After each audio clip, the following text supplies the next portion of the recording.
of legitimacy.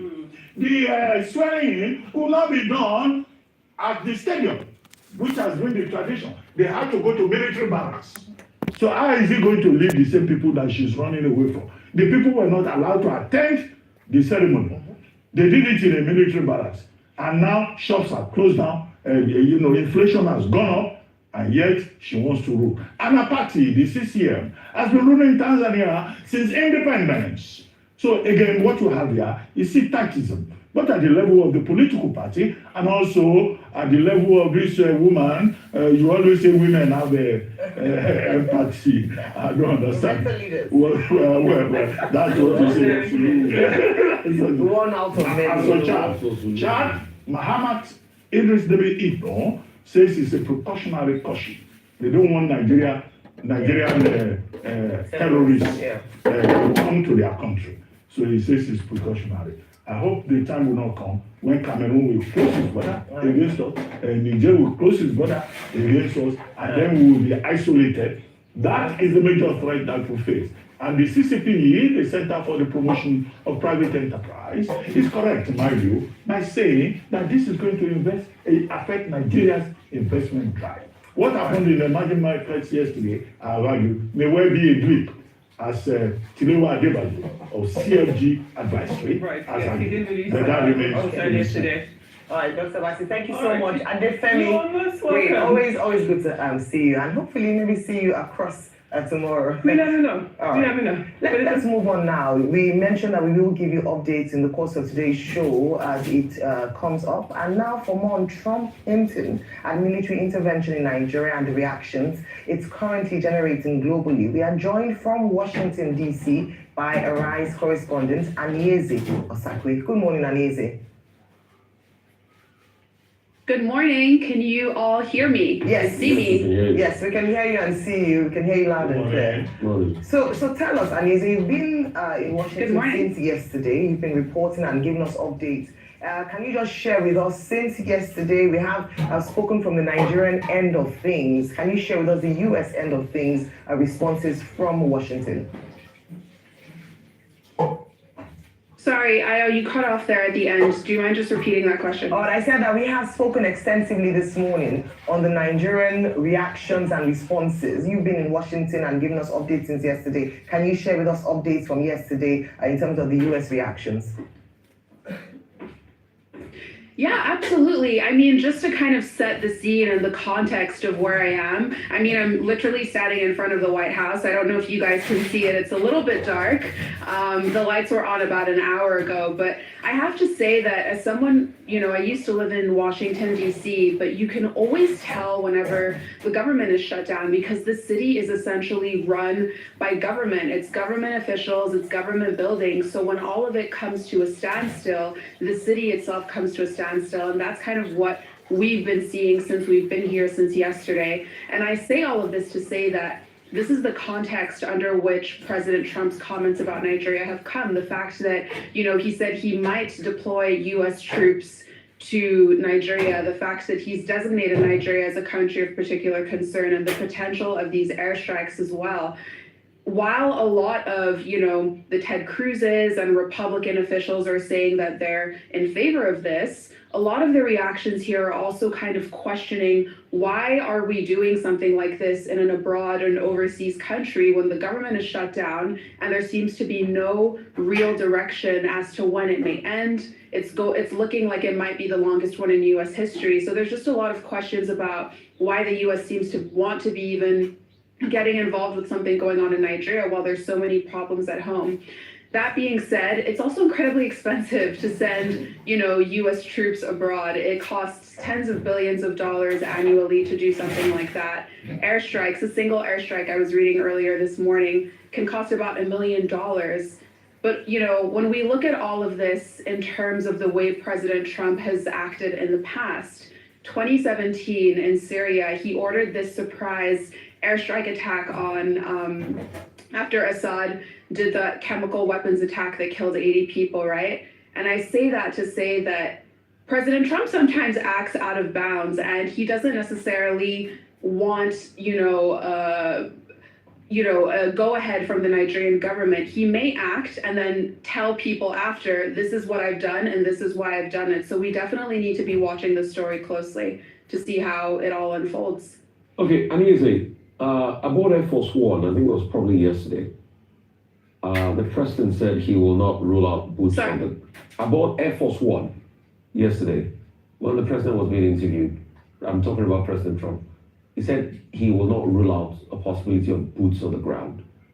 Can you tell us how plausible that is or not? Because there's a general zeitgeist in America after what happened in Iraq and Afghanistan. They don't want American boots on the ground. In fact, they always talk about taking boots out of the ground. Is it just talking? Or you think he means business? Or this is just one of his propaganda-ish things? That's the thing about President Trump. You never really know whether what you can take what he's saying literally. I mean, at the end of the day, he's clearly expressed that he's listening to Republican lawmakers and officials who feel like there should be boots on the ground. They feel like there should be airstrikes.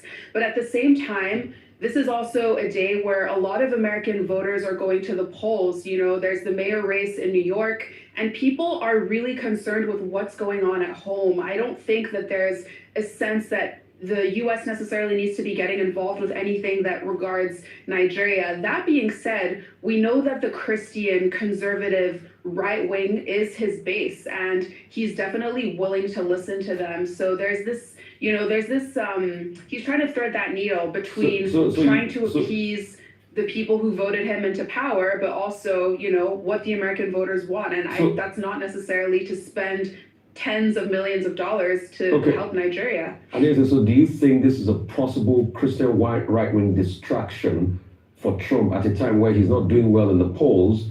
He's just endorsed Mario Cuomo in New York, and he has two mayoral races that the Democrats might likely do well. So is this a way to tap into his right-wing base? That's why he's pushing this card about going to save Christians in Nigeria. Absolutely. I mean, this was who voted him into office, the first time around and for the second time around. So he definitely has, he has their ear and they have his as well. It's a sense that it's kind of a relationship that he wants to maintain, especially as they look towards the midterms next year, especially as people are going to the polls today. I mean, he's definitely listening to what they have to say. Okay, Anieze, President Trump's approval rating is down to 37%. 63% of Americans, according to one report, disapprove of him. So maybe perhaps he needs to appeal to his evangelical base. But I'm interested in Nigerians. There's a strong Nigerian community in that axis. I lived in that area for about a year, from Washington, D.C. to Maryland to Baltimore. Now, how are ordinary Nigerians within that axis? At least you must have interacted with one or two of our people who are there. How are those Nigerians taking this? How are they reacting?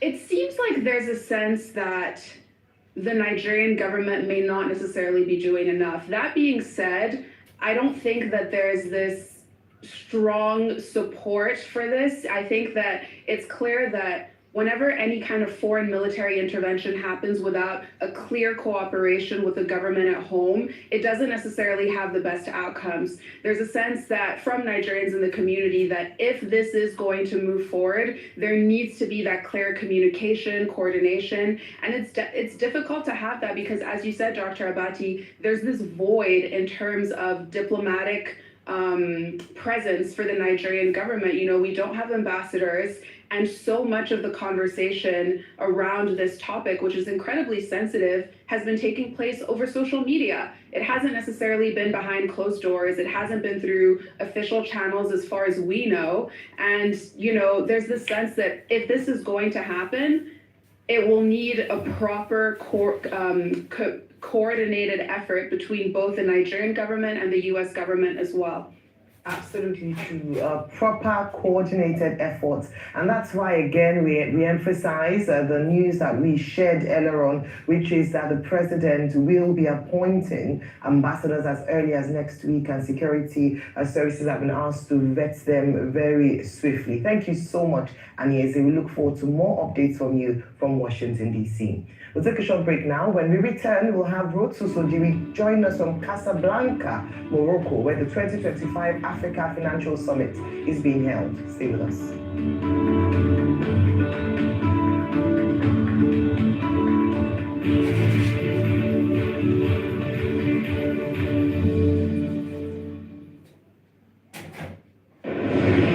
In this life, it's what you do behind that shows in front. Give us the fire. Tell us more.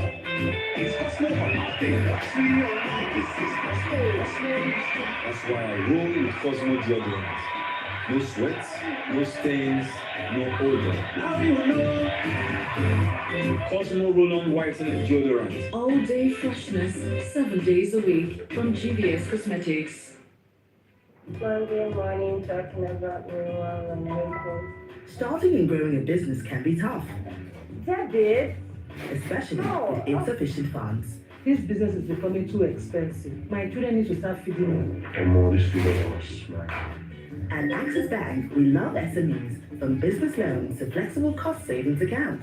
We've got the solutions to help your business thrive. With our Diamond Business Advantage account, you can easily access financial support, business tools for growth, business loans, and opportunities to meet and interact with other business owners. Dream big and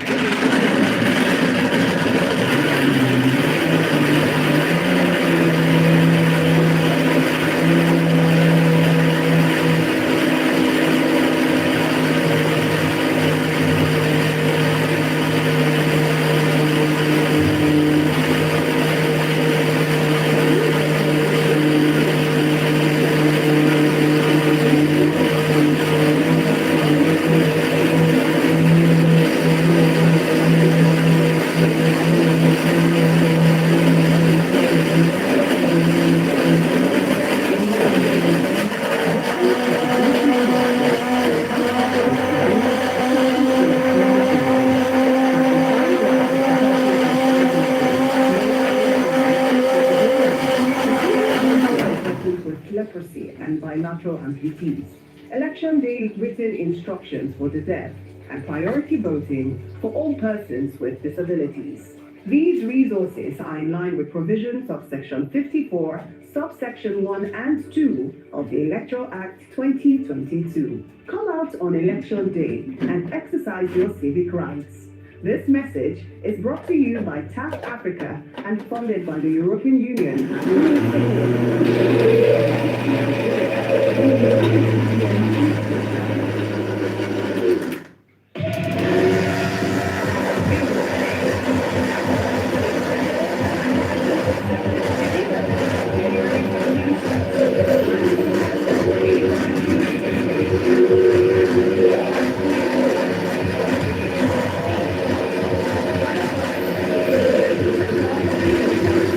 Vegas, Nigeria. All African Music Awards happening in partnership with the African Union and the State Government. Compliance professionals, don't miss Africa's premier compliance event. Afrexim Bank, in partnership with the National Bank of Rwanda and Rwanda Bankers Association, presents the Compliance Forum 2025, taking place this coming 12th to 14th November in Kigali, Rwanda. Registration is now open. Join your contemporaries to deliberate on the theme, Embracing AI to Promote and Secure Trade through a Modern AML, CFT, and CPF Compliance Framework. Explore how AI is changing compliance and impacting on trade. Discover how AI can improve how you assess risks, detect fraud, combat money laundering, and terrorist financing. And get up close to the latest AI augmented compliance monitoring systems. To reserve your place, register now at acf2025.com.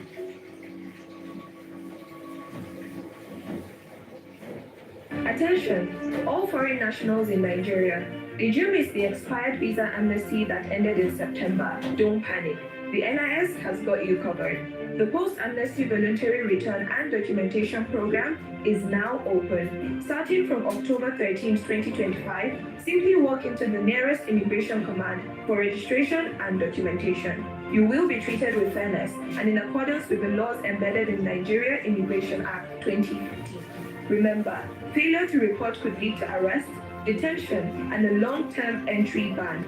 Individuals, companies, and organizations are also reminded that harboring of irregular migrants is a serious offense under Nigeria's immigration laws. Stop such acts now to avoid prosecution. Make the right choice today. Come forward, sort your papers, and stay on the right side of the road. Stay compliant, stay legal. This message is from the Nigeria Immigration Service.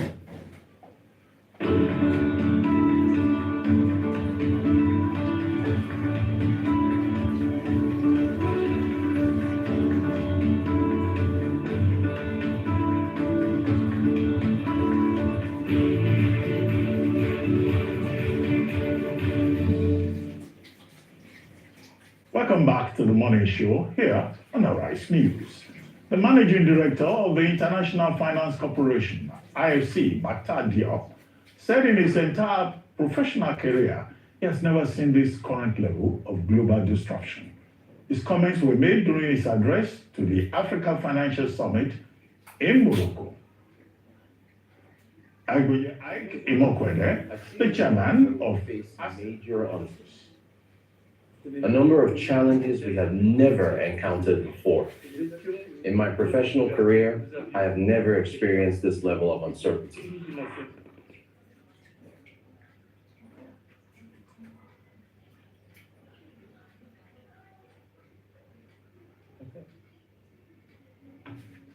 To the next story, Agboye Ike Imokwede, the chairman of Access Holdings and the Coronation Group, has likened the illiquid flow of capital in Africa to a clogged plumbing system and says the issue isn't with the pipes, but with the plumbers. His remarks came during a panel session at the Africa Financial Summit in Casablanca.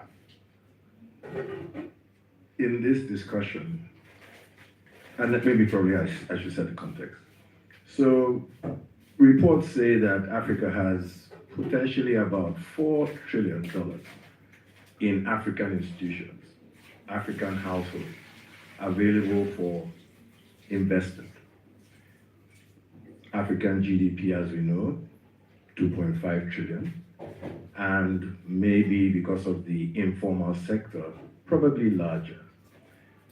I'm firmly of the belief that the market is able to absorb everything that we have today.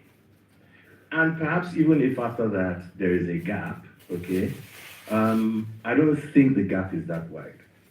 So clearly the issue is an issue of flow of capital. The capital is available, but it's not being channeled into the opportunities that exist in Africa. So there's a problem with our plumbing. When there's a problem with the plumbing, right, don't look at the pipes, let's look at the plumbers. They're in this room. Who are the plumbers? The leaders in the public sector, the leaders of the financial institutions. What we're not spending enough time on is the plumbers, the mindset of the plumbers. Still on the theme of raising capital in Africa, Chukwuemeka Achum, the founder and chief executive officer of private aviation firm Falcon Aerospace, said raising money in Nigeria is difficult because of high interest rates and African banks don't understand asset financing. He spoke with our Arise business correspondent, Rotu Sudiri, in Casablanca. We've more or less been debt focused, right? And in the last 1 year, it's been a difficult market, especially in Nigeria, with interest rates, holding at 32%, right? We had raised about 4.5 billion locally from one of the financial institutions in Nigeria. But the main problem here is, African banks don't really understand asset financing, which is, one of our key financing structures for us in the aviation space. even though that space is opening up right now. But traditionally, what we've seen is shorter amortization, high interest rates, chances of repayment are almost zero. Speaking more on the high cost of debt in Nigeria, Chukwuemeka Achum says his company, VivaJet, a subsidiary of Falcon Aerospace Limited, uses as much as 21% of its revenue to service its debt. The firm recently raised $10 million from UK-based TLG Capital, and he spoke about the stark difference in raising funding from overseas and locally. It was tough, but it was also interesting because even though we came out of it with a better balance sheet, we also emerged out of that process as a better organization, right? What that did for us in clear financial terms, brought down our interest expense easily by half, increased our amortization, because at some point we were even using as much as 21% of our revenue to service our debt. But with the lending from TLG, that freed up free cash flow for us, and it essentially gives us more appetite to risk, makes the balance sheet look much better, right? And this is what we're talking about here. TLG from day one, even if they've never done business in aviation before, they were very keen to understand the business. Of course, we also had to be very transparent with them, and that gave them a lot of comfort. And we were able to crystallize that deal, I believe, in 5 months, start to finish. Arise business correspondent Rotus Oduri now joins us live from Casablanca. Good morning, Rotus. Well, what has been the reaction to Good morning, Dr. Bassey. Yeah. What has been the reaction to Mr. Ige Mokoeda's plumbing analogy in Casablanca, saying the problem is with whether pipes or plumbers and all of that? Now, what is the reaction? How was the speech received? Yeah, well, Dr. Matthews, I would love to hear your reaction. It's created a debate here. If you believe it's leadership, and he did call out leadership of banks, right? And if you believe banks are a conduit of finance, then are they not part of the pipes, since that's where the capital would flow? It's an interesting analogy. So, and if that's the case, then why can't banks in Nigeria just reduce interest rates and their rates for loans to flow? Well, they can't, because of the structural issues in Nigeria. A lack of electricity, cost of doing business, the lack of collateral for its SME that wants to get funding, a business that needs to have a history of operations, that has never picked up its business, that needs a loan, needs that same loan to show what it's a catch-22. It needs that same loan to get that business in order to show a history. So these are structural issues. And so if you're on the side of the debate that believes it's a structural issue, then structural would mean it's actually the pipes rather than the plumbers. So it's been an interesting debate here since his comments came in yesterday. Oh, excellent. Maybe we will have that debate offline as well on the plumbing analogy. But let me ask Rotus very quickly. Forum in Africa is discussing raising domestic capital, yet a Nigerian business just announced raising capital from the UK. We saw Mr. Achum there. What is the obvious takeaway? Yeah, the obvious takeaway is that borrowing in the West is much cheaper than here. Look, in fact, VivaJet, they're right here. Their booth is right next to this media booth here. And in fact, there's you can't see it, but I think what it say is, let's make Africa's financial voice heard, right? And Africa's financial voice is stifled right now because borrowing costs are just incredibly high. And it's a bit, is it ironic that since we're talking about it, but it just illustrates the issue, and that is that we need to unlock capital for a business to be here, advertising their services, and yet they're having to raise capital from overseas. And as you heard in that clip, the amortization period is longer. You have a longer period of time to pay back the loan, plus your borrowing rates are lower. So it's just part of the conversation, ongoing conversation here, and how to unlock capital in Africa for businesses. The truth is, Rotus, there's no capital in Africa. Pure and simple. What are you unlocking? Can you unlock something that doesn't exist? The entire African continent with over 1 billion population, for GDP of all the countries when you put them together, barely 3-4 trillion. When you look at that with some small company called Nvidia in America, can you compare? So there's no capital. Let's not, you can't unlock what you don't have. And secondly, the person that is talking about you're a businessman now. You've raised capital in Africa. The person that is talking about the plumber and the what's it called, the relationship.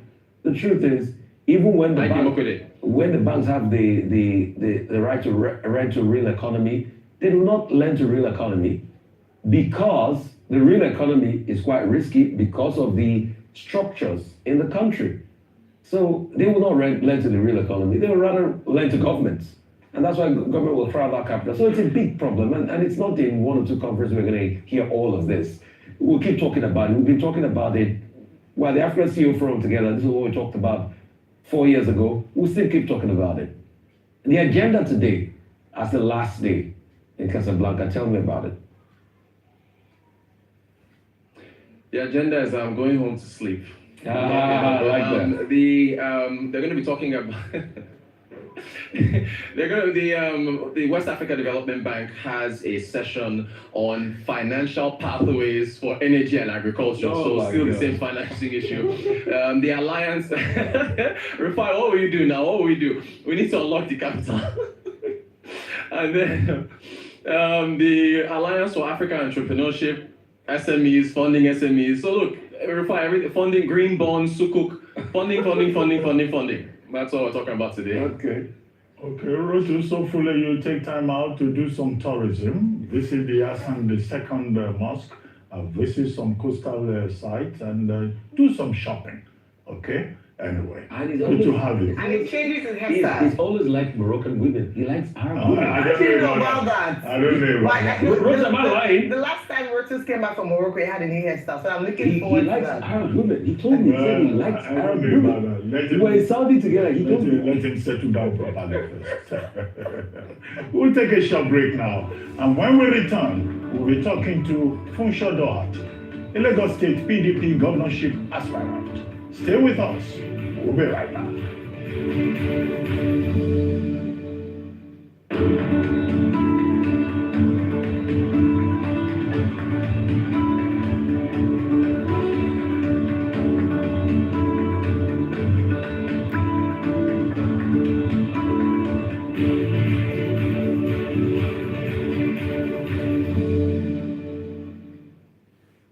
Compliance professionals, don't miss Africa's premier compliance event. Afrexim Bank, in partnership with the National Bank of Rwanda and Rwanda Bankers Association, presents the Compliance Forum 2025, this 12th to 14th November in Kigali, Rwanda. Registration is now open. Exploring the theme, embracing AI to promote and secure trade through a modern AML, CFT, and CPF compliance framework. To reserve your place, register now at acf2025.com. Some say learning is fun, but as a mom, I see how demanding it can be for my child. That's why I ensure he starts every day with a cup of Bonvita. Give your child Bonvita. It contains essential vitamins and minerals that support mental and physical vitality. Bonvita. Prepare them to win every day. We want to officially welcome you all to the first day of the conference programming at African FNITCC 2025, presented by Fidelity Bank Nigeria. I see Lagos Georgia as a mutual destiny. Today we are not just discussing policy, but forging partnership. Fidelity Bank Nigeria has risen to be the #1 bank in non-oil export agric.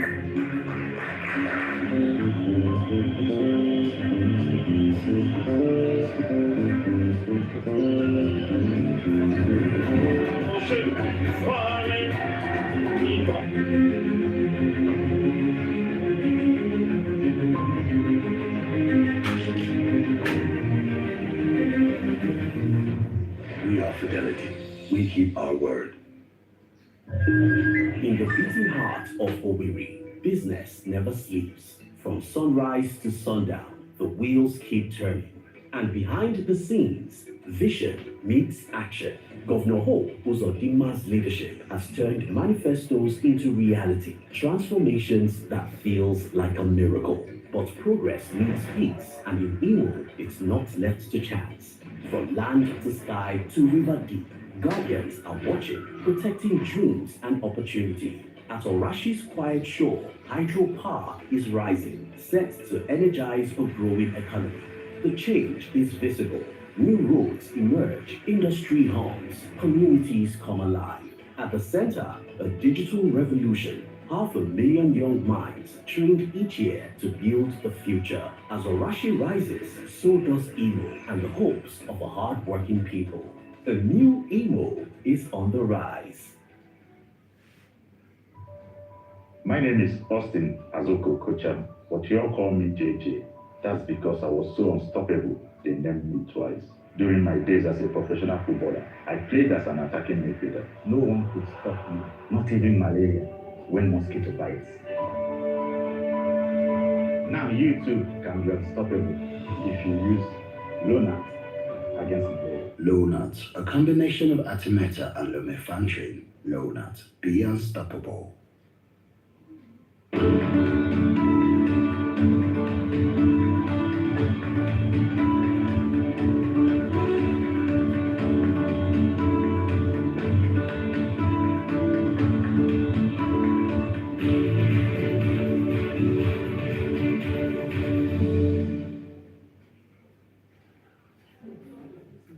Welcome back to the morning show here on Arise News.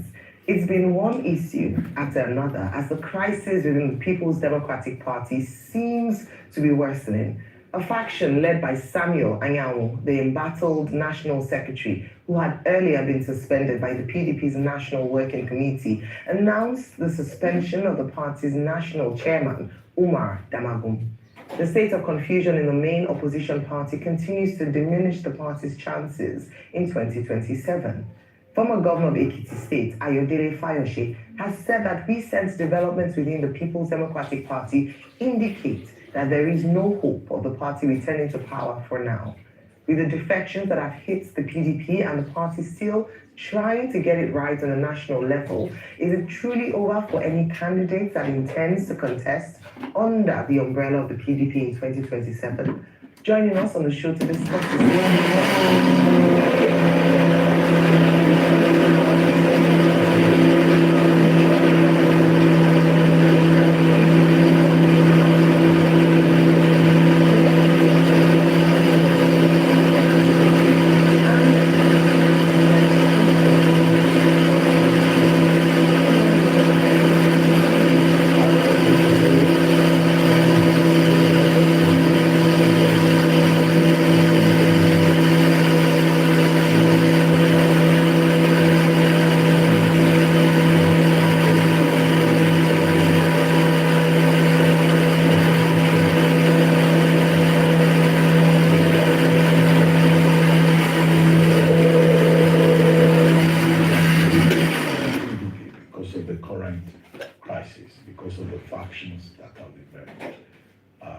That's where you have pitched your tent this time around. And you say, well, APC should not think that they will continue to dominate power, particularly in Lagos State. You want to run in 2027. This Lagos State looks like it's locked down. President Tinubu wants a second term, and he will need Lagos State for credibility purposes. So, is it that this PDP, they just bring candidates in Lagos State just to run and run and run, knowing that as long as the Godfather is in charge, nothing is going to move. Well, thank you for that question, Doctor. As they say, I forget who said it, the rumors of the death of PDP, I think, are greatly exaggerated. Do we have internal issues? Yes. Are there internal crises? Yes. But the battle for the soul of PDP that is going on is beyond PDP. It's a battle for the soul of the party, but it's also a larger battle for democracy in Nigeria. Because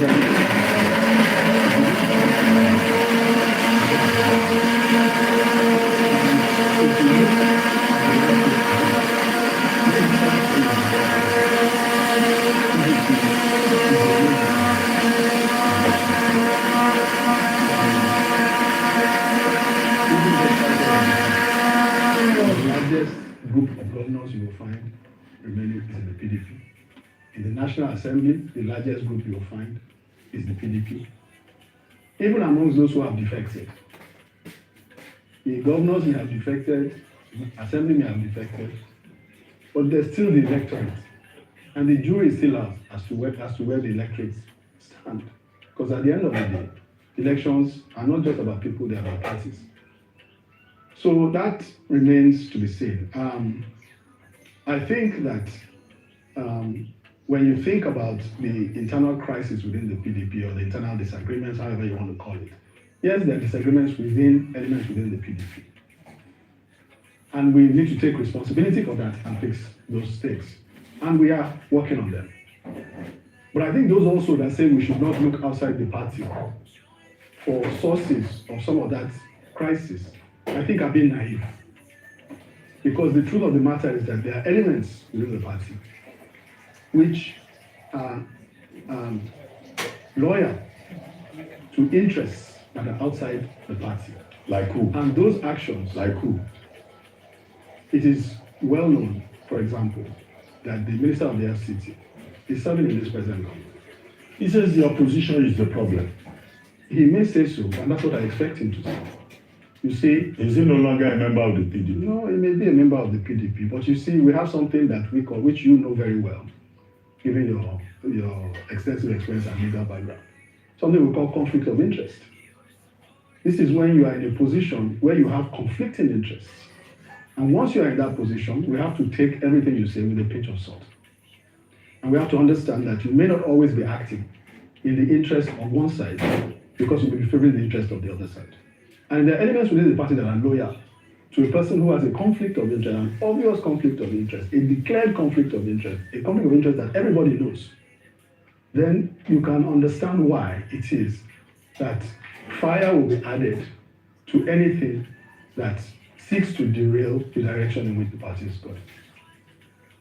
All right, okay, so let's talk about, Lagos State. We talk about the PDP's chances, but beyond that, at the last election... Which I don't quite agree with that.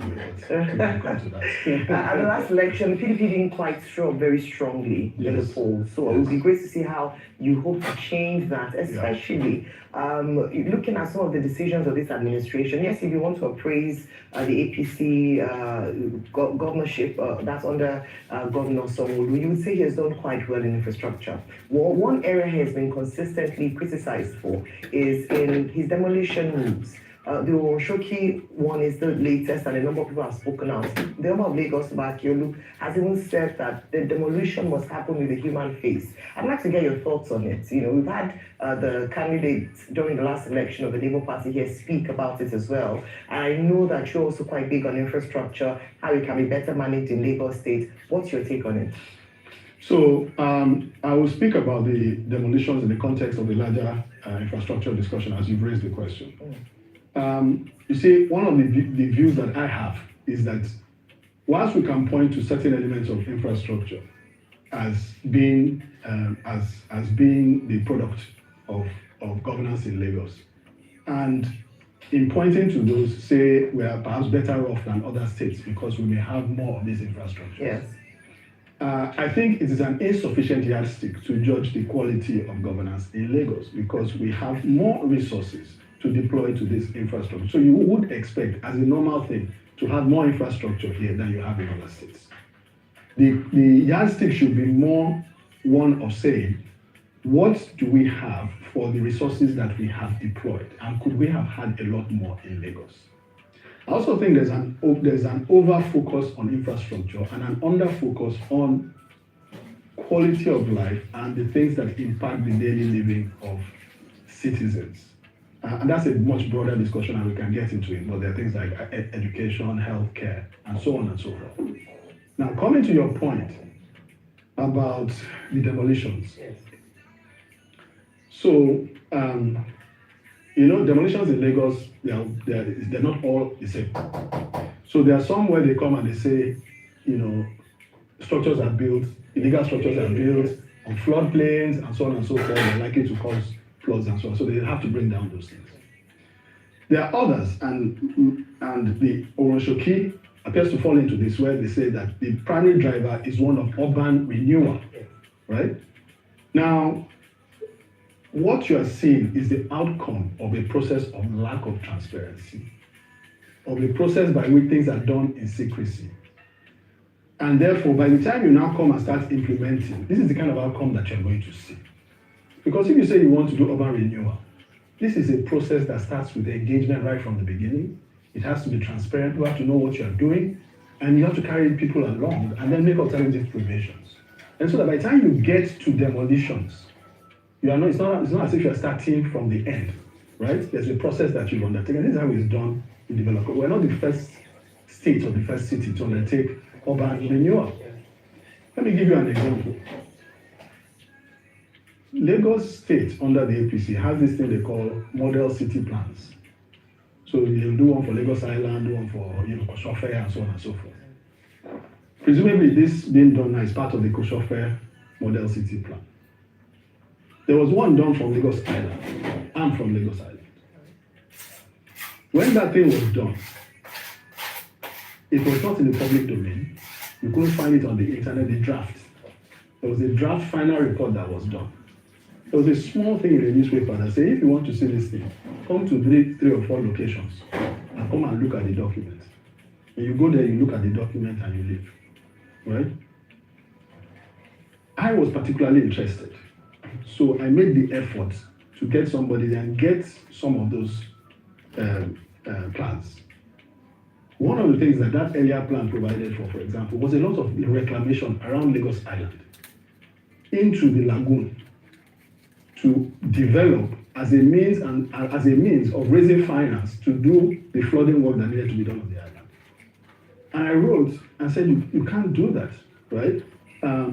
First of all, this thing has to be put out there. Secondly, why are we reclaiming land with the environmental risks and then engaging private developers only in a bid to raise? Are we not doing flood control in other local governments? Why must on Lagos Island, why must we sell our waterfront land in order to do flood protection? And thankfully, as a result of some of those agitations, which were not in the public domain, a revised plan came out, which now recognized the environmental risks associated with reclamation and essentially took that portion of it and addressed that portion of it, amongst other things. So I use this to say that what we are seeing is the outcome of a process of lack of transparency, a process by which deals are done. And it's not just this, we see it also in PPPs that are done in Lagos. And it is when issues arise that we know that issues have arisen. So this is how I would characterize the Owonishoki thing.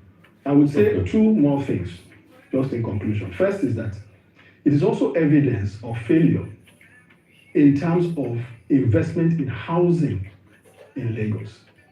I think the government has not done enough to address housing on the scope and scale at which it needs to do it. And we're seeing that also play out in this question of urban renewal, because these are people who are, we say 60-70% of people in Lagos live in informal settlements. Housing we need is orders of magnitude more than what we have today. You said there were 2 points. What's the second one? In concluding that, so you said the other thing is that So the other thing is that government is paying compensation. You pay compensation, so suggests that a harm is being done to somebody. That's why you're paying compensation. If a harm is not being done, you won't do compensation. So implicit in that is the fact that there's a harm. They also came in the middle of the night. That suggests that you are doing something that cannot be done in light of day. A couple of things. So you're somebody that is known to advocate a lot, but your dilemma is that you are in a party that is factionalized, the PDP. I'd like to ask you, what faction are you? That's the first question. Part of your advocacy was on the coastal road. In fact, you are saying you challenge the figures of 7 billion per cost per kilometer, that is 21 billion, and you wrote about in your paper. Leading up to the last election, you also talked about the role of alpha beta. What's your grounds as regards those two issues? Okay, first of all, I question the whole terminology of factions, right? I believe that there are internal disagreements. The working committee met and took some decisions. Some people have made an alternative statement. To me, I don't use the word faction. I think faction, the use of the word faction is associated with a larger agenda, which is, and I will just mention this briefly before addressing the other questions. If you paid attention, you will notice that the judgment came out within just this last week, sacking a lawmaker for decamping from PDP to APC, right? On the grounds that he was elected on the platform of the PDP. So this suggests that the stakes are higher in terms of saying that there's factionalization within the PDP, because you remember that factionalization is one of the grounds on which the campaign is allowed. And you know a lot of people have decamped from PDP to APC. So I think that's part of that larger agenda. So I reject the term factionalization in the first place. Now, to your other questions, you asked about the coastal road, and what was the third? And the Alpha Beta. Okay. With respect to the coastal road, I mean, look, this is basic math. I'm not an engineer, but I'm a chartered accountant. I'm also a chartered financial analyst. If you spend so much in naira or dollars for so many kilometers, the cost per kilometer is a direct division. And if you do that, you get to 22.5. You can then cut it, it's a 6-lane road. You can then cut it and say, okay, if it had been a 1-lane road, what would it have cost? If it had been a 2-lane road, what would it have cost? Right? But the truth of the matter is that we spent about 1 trillion for 47 kilometers, which by direct division, simply plain language, is 22.5 billion per kilometer of 6-lane road. But the minister says 7 billion. Well, okay. Alpha Beta. So the point being, before we get to Alpha Beta, whether it's 22 billion, whether it's 7 billion, we will not be in the position of discussing 22 or 7 billion if you have done what you ought to have done. If you are not awarded the contract on a single source basis to somebody without going through a procurement process. That's why people are challenging you. And that's why people are saying your cost looks high, and it does look high. But if you had the safe harbor of saying that, well, we went through a process, nobody will shout, right? I am in court on this matter because I believe that this is a seminal. So who did you take to court? We took the Attorney General Federation. Okay. We took the Bureau of Public Procurement. Okay. And we took High Tech. There are 3 defendants in that. Okay. Now, on Alpha Beta. Yeah. Alpha Beta to me is a travesty. I think that the fact that by who instituted it, who is our current president instituted Alpha Beta. I think that should not be. I think Alpha Beta, if they played a role in terms of helping to organize. You don't have evidence that is linking the president to Alpha Beta. Why do you say it's the one? No, I didn't say it. I said it was instituted. It does not have to be, and that's a separate matter. Okay. Which, time will tell, because there are ways of finding out those things ultimately. But the institution of it, and the structuring of it, and the fact that it exists today, I think is a travesty. Okay. Much of the work of tax collection in Lagos is done by the LIRS. I have been managing director of 3 companies in Lagos. They are national companies, 2 of them, but they're headquartered in Lagos. I never received a letter from Alpha Beta. I receive letters from LIRS all the time. It's LIRS agents that come and do the work. So why are we paying those huge sums to an agency that is basically record keeping, which will have a whole arm of government, the Inland Revenue Service, set up to do? So, if given the opportunity, I will unwind that thing. Okay, very quickly, Mr. Doherty, we're running out of time. Yes. So I would like the answers to those be short and specific. Now, the PDP has an establishment in Lagos, led, I hope I'm correct, by Chief Olamide George. Do you have his blessing? Who are your supporters? What chances do you have of winning at the level of the party primaries? The other one we will have a lot to talk about is this 15% tax on imports. You have to be extremely brave. I will be brief because we've run out of time. I will be brief. With respect to the party, obviously I joined the party over a year ago now, almost about 14 months ago now. And, I'm interacting with a lot of the leadership, including Chief Bode George, who is, a father figure, right? And one of the principal leaders. So we have, a great relationship. The party primaries we know what those are, and we'll go through them, and the outcome will be the outcome, right?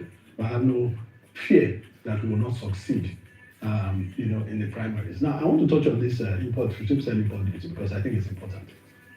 Nobody is arguing that you should not protect industries where industries need protection. But let's not forget that what the argument that is being made is that one entity can supply all the petrol for the entire country. One entity. And that entity needs protection by increasing the amount of money ultimately that people are likely to pay at the pump. These are people who have borne a 5-fold increase in fuel price in the last 2 years. You remove the subsidy. You have now gone beyond removing the subsidy. You now say you want to tax on top of price. If we are going to do that, and you say you are justifying it on the basis of a private sector player that needs support, we need to really understand, does it really need support? What are these costs that he says he needs to recover? Because we are taking money from the pocket of the people that is going to ultimately end up to the benefit of this entity.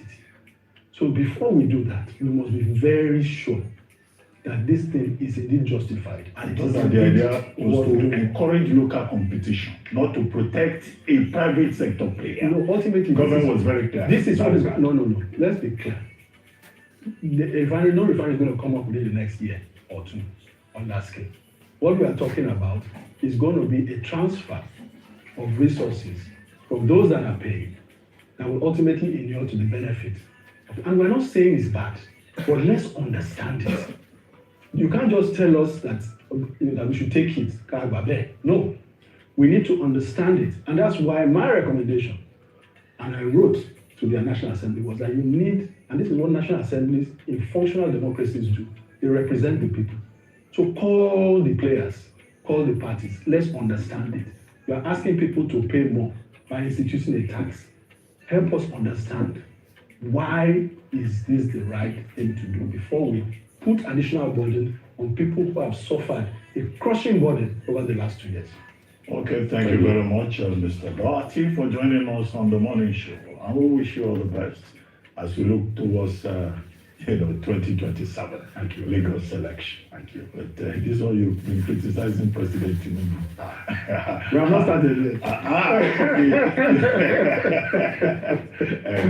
Thank you very much indeed. We'll take a short break now. And when we return, we'll be talking to Dr. Kester Uno, Senior Research Fellow at the Nigerian Institute of International Affairs. Stay with us. We'll be right back.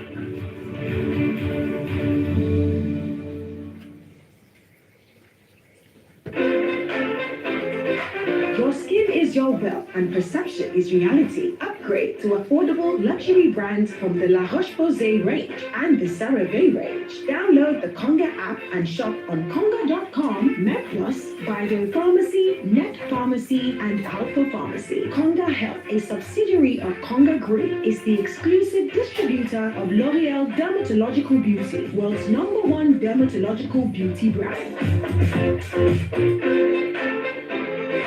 Your skin is your wealth and perception is reality. Upgrade to affordable luxury brands from the La Roche-Posay range and the CeraVe range. Download the Conga app and shop on conga.com, MedPlus, Bido Pharmacy, Net Pharmacy, and Alpha Pharmacy. Conga Health, a subsidiary of Conga Group, is the exclusive distributor of L'Oreal Dermatological Beauty, world's #1 dermatological beauty brand.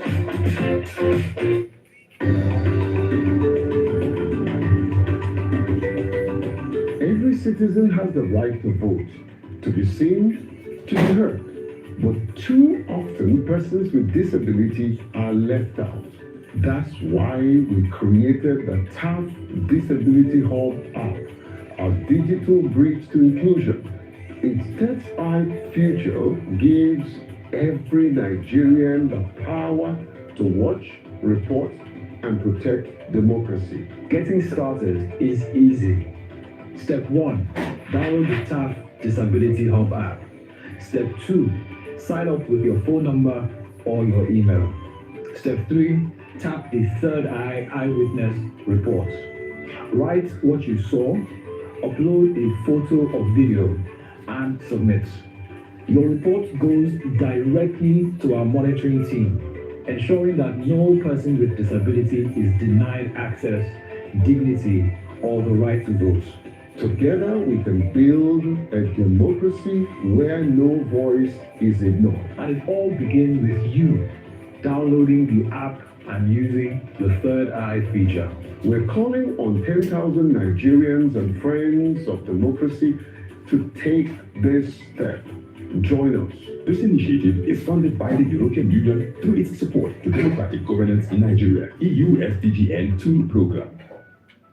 Are you ready? Aftermath hits Lagos, Nigeria for the 9th edition from the 7th to the 11th of January 2026. With a live simulcast to over 84 countries, it's going down. All African Music Awards. Join the movement. Be unstoppable. Join us live at the ECHO Convention Center of ECHO Hotel and Suites at Lagos, Nigeria. All African Music Awards happening in partnership with the African Union and the state government.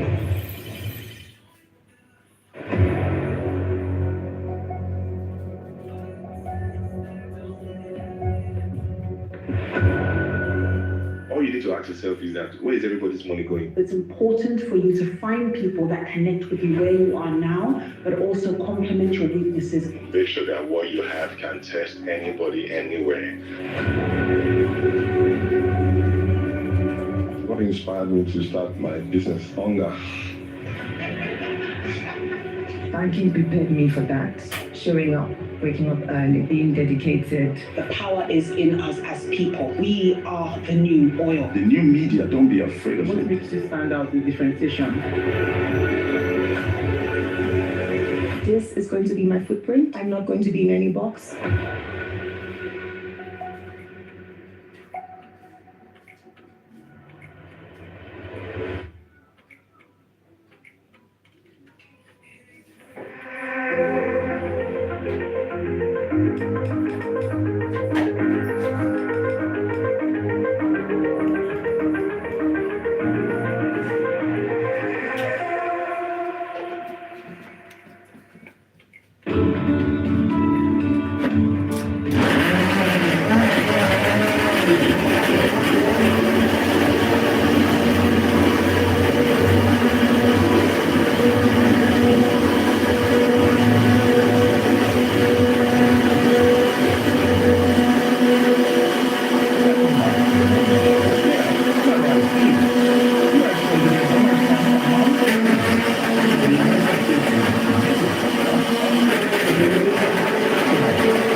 What should Nigeria do? What do you recommend? Thank you very much, Dr. Abati. I believe that first and foremost, we should equally appreciate the interest of United States government in Nigerian affairs. US is is a strong ally to the Nigerian government, and we've been working together, collaborating on various fronts, including counter-terrorism operations and the other things. So I believe that Nigeria should continue, to work with the United States government, regardless of these comments. It's obvious that citizens of Nigeria have suffered untold hardship. Lives have been lost, through violence and the terrorist attack. And the latest one is banditry. But these things are generic. And the US putting their foot on the ground will not actually solve the problem. So it goes beyond a kinetic force. I believe that this is the time for all Nigeria to come together. All hands must be on deck. And we are going to, through diplomatic channel, discuss how this issue will be resolved. We should equally understand that terrorism is not a problem for Nigeria alone. It's a global problem. And when we talk about extremism or Islamic jihadism that are, moving all over the world like wildfire, causing catastrophic killing and maiming, is not restricted to Nigeria alone. And you know that because it's a terrorist activity, Nigeria as a state, as a nation, cannot handle this problem, this issue alone. It's equally, Nigeria requires the cooperation of other international community for them to solve this.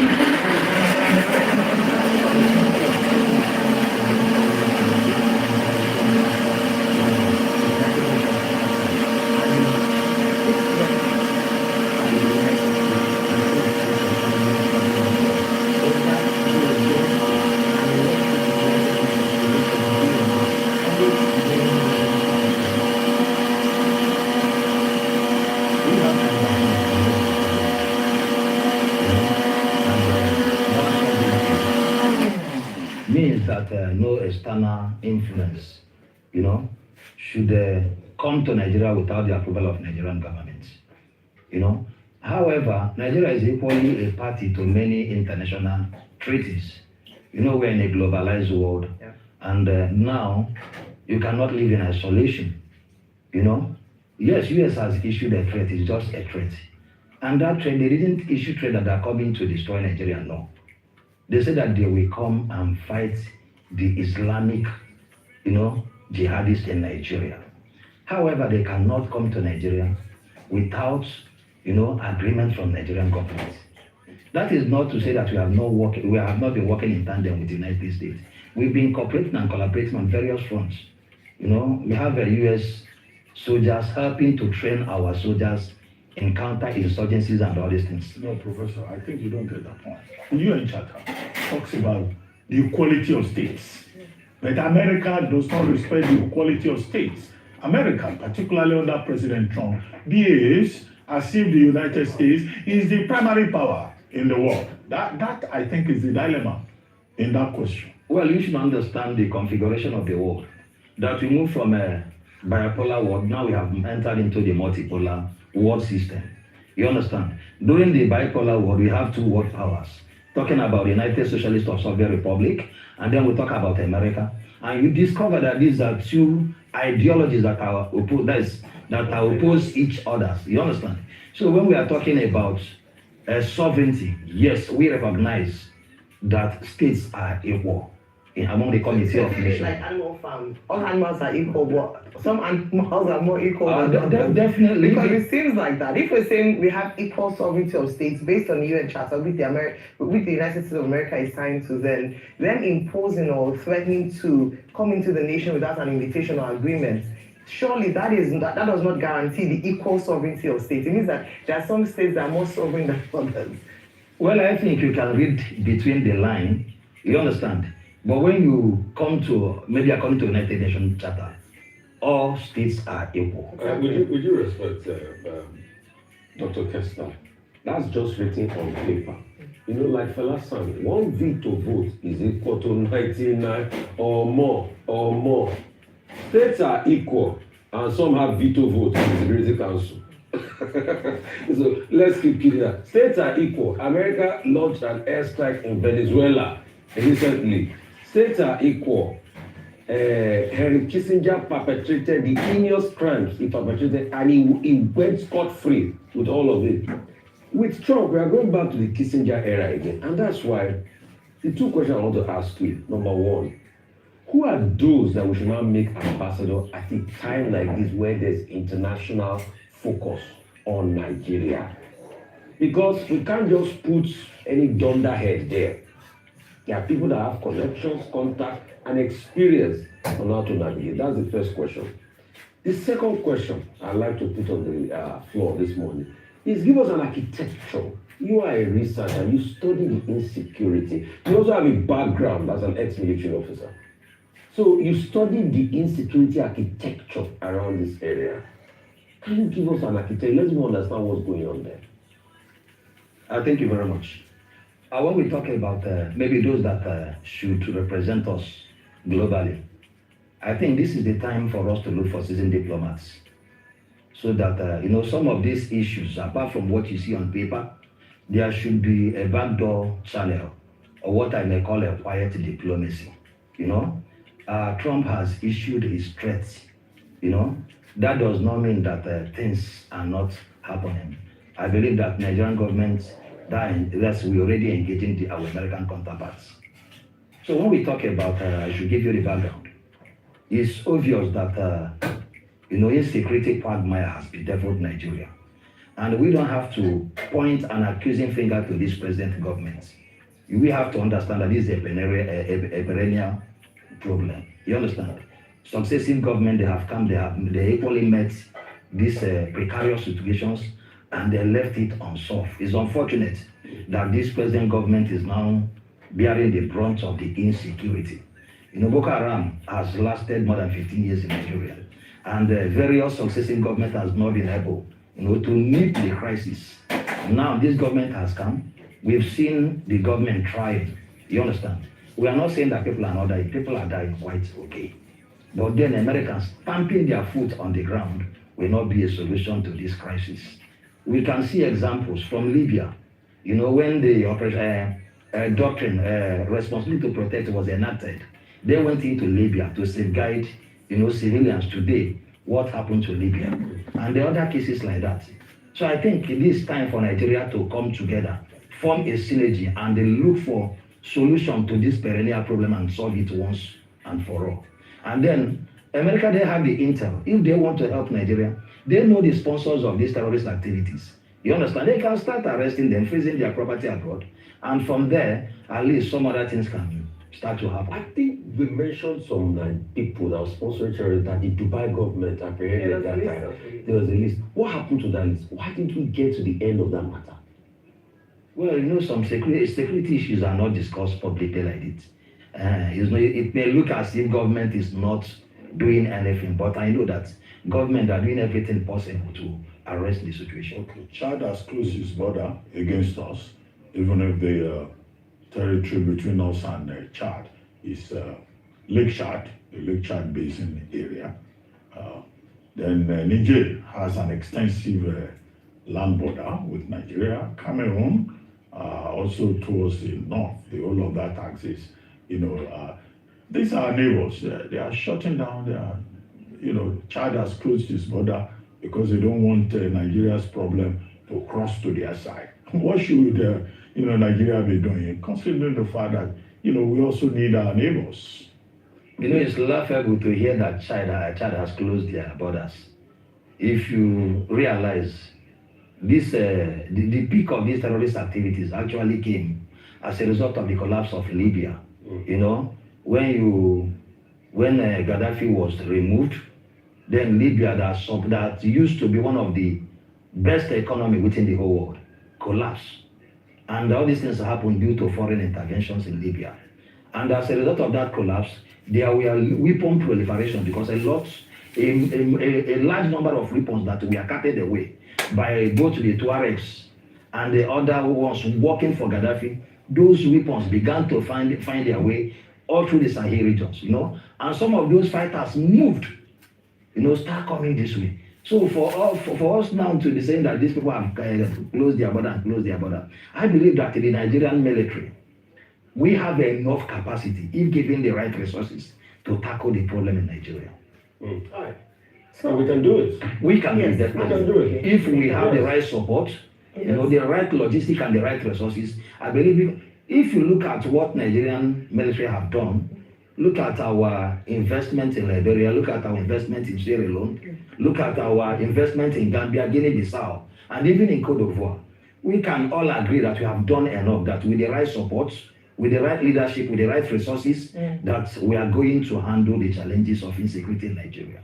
All right, so let me get further on. There was a question that Rufai asked. I'm not sure you broke it down in terms of the designation of Nigeria as a country of particular concern. Is it justified? That's one. What's your take? What's your position on that? The second is that the response based on the US perception that there's Christian genocide going on in Nigeria, part of that is potential economic sanction. What they've said is that they might withdraw all aids. Can Nigeria survive without foreign aid from the United States of America, bearing in mind a number of significant projects currently being funded by the United States? Because that's another aspect we're not really talking about. The impact of a withdrawal of aid from the United States of America and how Nigeria can begin to prepare for that if it does happen. Okay, let me first take the question of can Nigeria survive if the United States withdraw their aid. I believe that Nigeria is blessed with monumental resources, both human and material resources, and if we work together, we can harness those resources for the benefit of our people. Talking about survival, even without United States aids, Nigeria, we have been surviving. At least we remember the period of Abacha, rule, when we had a kind of international, we become like a pariah state. We survived. You understand? In any case, African countries, the conversation is that we should move beyond that. We should move beyond it. Famous book on it, Dambi Samoyo, this East African, who said, no aid, but development, cooperation. Yes. We will talk about this for a long time. So we will survive. We will talk about it for a long time. But you say we will survive, but survival can also mean untold hardship on the people. You cited the Abacha era, and in terms of, and I'm just being factual, as a patriotic Nigerian, I want to say, oh yes, talk tough. But the truth is that despite this talk around moving away from aid, Nigeria and a number of African countries have still continued to depend on aids from Western countries. That's the truth. Because recall when USAID, the funding was paused when Trump came into power. A number of sectors suffered, particularly the health sectors. So I'm asking that, how do we position ourselves? Because some of these things could be a blessing in disguise. Is it time for Africa, Nigeria in particular, to begin to find its path to self-sufficiency and reduce its reliance on foreign aid so that we don't get the short end of the stick when things like this happen? I believe with political will, Nigeria will survive. Not just good governance. Not just political will and good governance. Not just surviving, Nigeria will develop better, Nigeria will fare better. Because if you look at our natural resources, which are in high demand, so some of these things, we can actually look inward and see how we can develop ourselves. Instead of moving those resources raw, exporting them raw, we can begin to develop them here and move them out as a finished product. But those are the resources that the other foreign nations are coming to steal, I don't want to mention nations now, that they're coming to steal from parts. And these are the resources that are also fueling the conflict and the killings in parts of this country. So I want you to talk about the war economy. Secondly, you talked about Liberia. We talked about what Nigeria did for other nations in Africa. Why can't we, our military, do it for us here? Because it's very sad. Look at Chad. We've seen occasions where Chad chased Boko Haram back into our borders here. I've gone to check the artillery strength of the Chad military. It doesn't even come close to what Nigeria has. So why are we finding it difficult here to be able to do those heroic work we did in those other countries? This is the Nigeria of ECOMOG. Thank you very much. This is the Nigeria of ECOMOG that put ECOMOG together and funded it, and ECOMOG, when we had to solve the problem in Nigeria, we didn't call the Europeans or the British. We put ECOMOG together. Nigeria is ECOMOG. What's wrong with us? Mr. Rufa, it's easier for you to look at Nigeria and other countries, our neighbors. But at the same time, you should understand that we are talking about a country of more than 200 and something million people, with diversities, with both cross-cutting and cross-cutting cleavages. And we are talking about borders that span thousands of miles.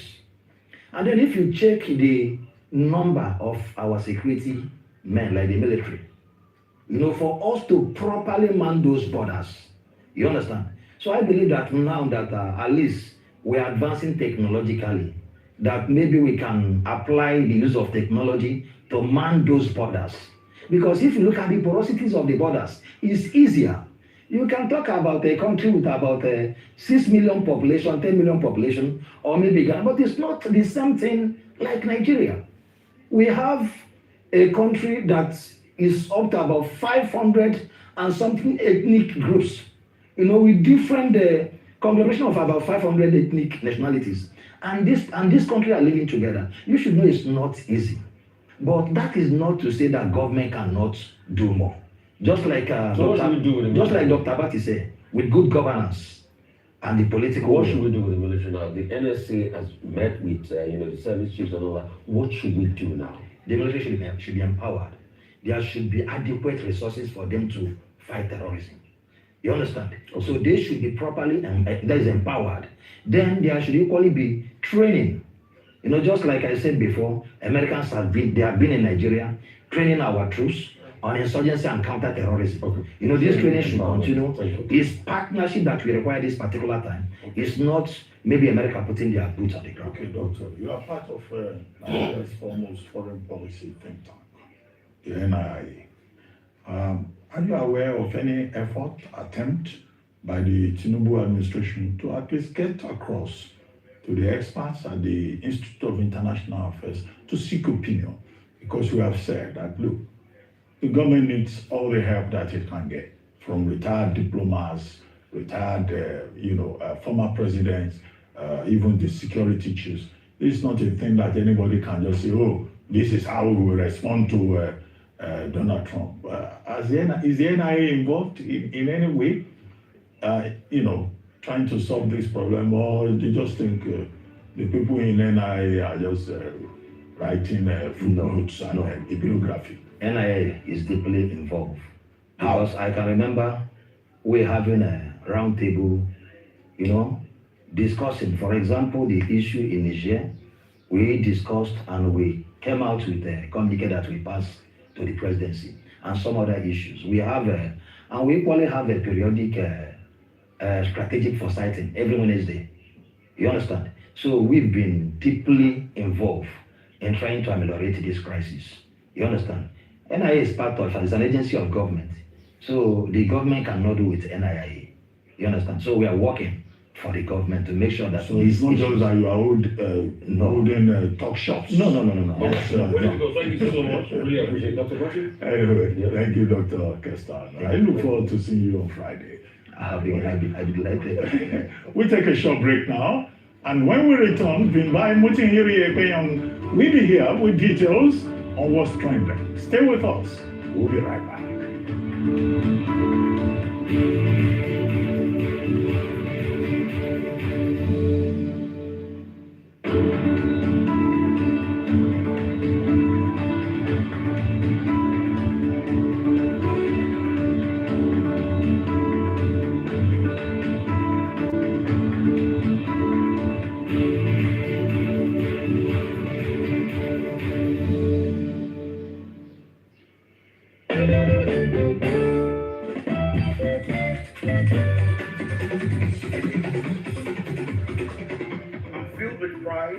As we gather tonight to celebrate the 2025 Icon Gala honorees.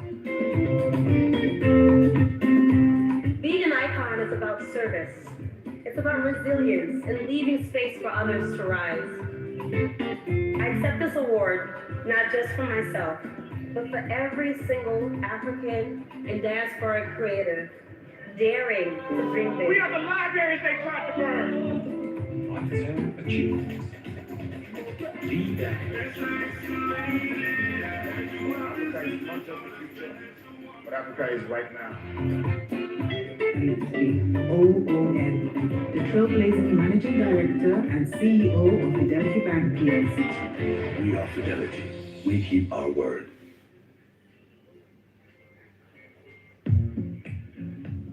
In this fast-paced world, where the unpredictable happens. You need to protect your world. You need better protection for your assets. Linkage Assurance PLC is now bigger, bolder, and better to offer tailor-made insurance products with prompt claim settlements and enhanced customer satisfaction. No matter the insurance policy, come over to Linkage Assurance PLC today and be rest assured we've got your world fully protected. Visit www.linkageassuranceplc.com. Linkage Assurance PLC. Protection that counts. There is something stirring in Africa. A continent reclaiming its destiny, telling its story, defining a new future. At the heart of this awakening is its most populous nation, Nigeria, renewed by bold reforms. A nation with fertile land, abundant resources, and resilient entrepreneurs, building a brighter tomorrow. And at the center of this transformation, you find the FCMB Group and its subsidiaries.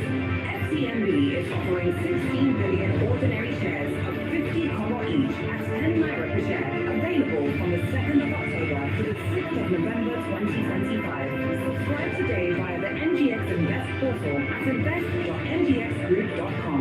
Select FCMB Group public offer or visit any FCMB branch, the FCMB mobile app, internet banking, or fcmbgroup.com.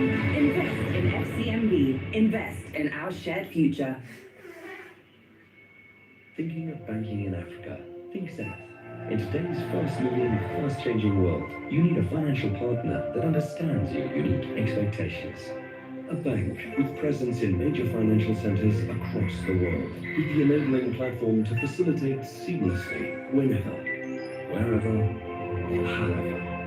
A bank with best-in-class financial solutions from a superb combination of technology and human touch for easy, fast, and secure banking that creates real value. Turning dreams into reality is now in your hands. People, technology, service, Zenith Bank, in your best interest.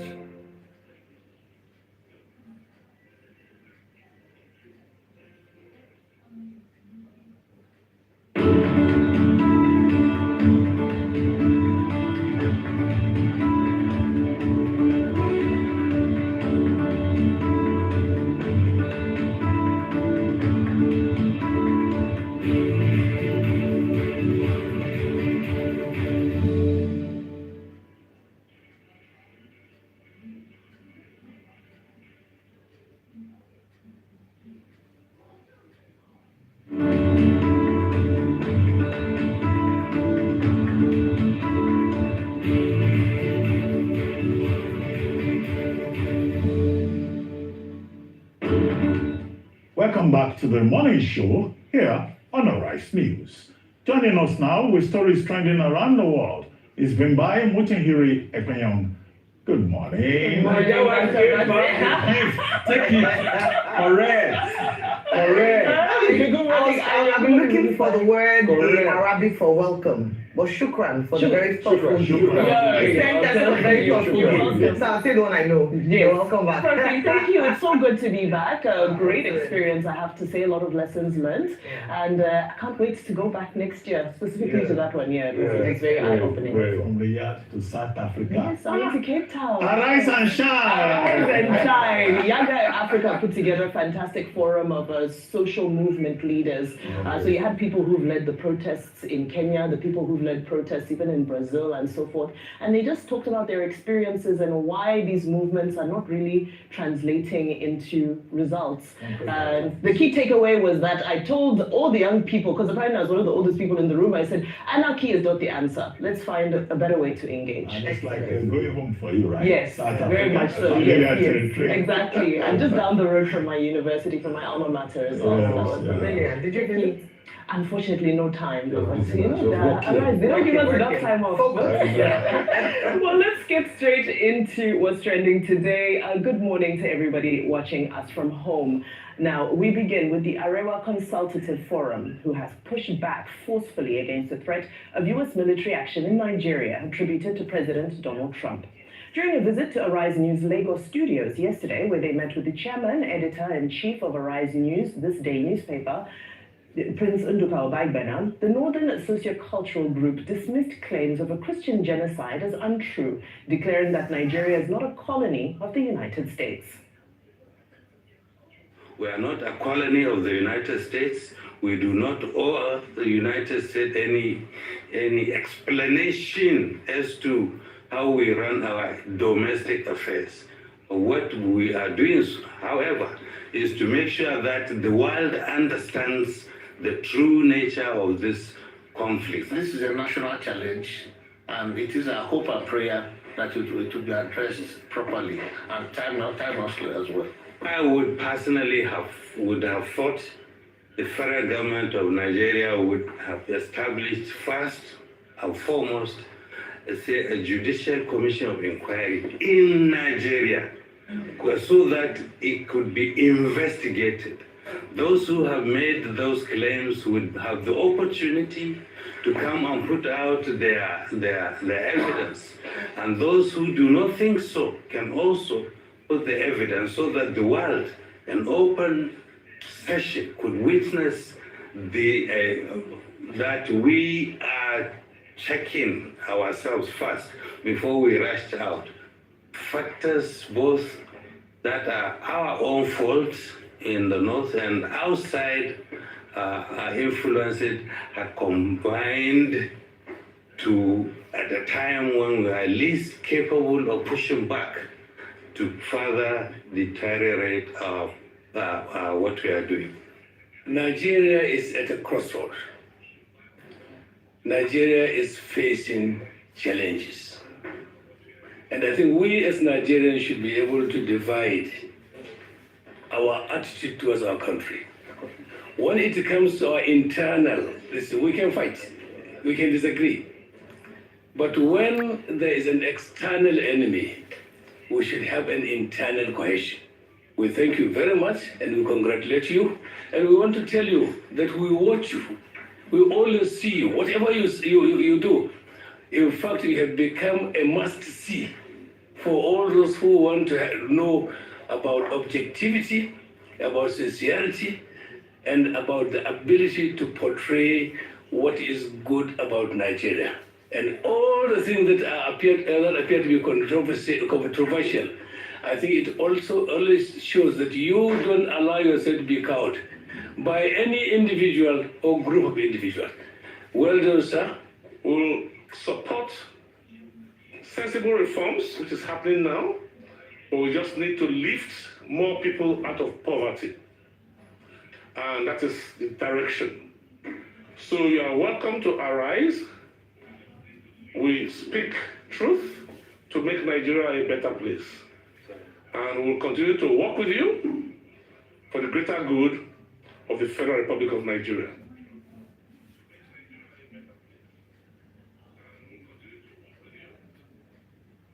Indeed, Nigeria is not a colony. Now, before I throw over to my colleagues, I also just want to highlight that I have been physically present in a country while it was being bombed by Americans through NATO. I was in Yugoslavia when the first bombs dropped, and just want people to know that bombs don't discriminate between Christians and Muslims and those who believe in traditional faiths. When it comes down to the crux of it, when those bombs drop, it's terrifying, it's traumatizing for everybody. And guess what? It's those with foreign passports who are first to leave and evacuated. It's Nigerians who are left behind at home to deal with the consequences.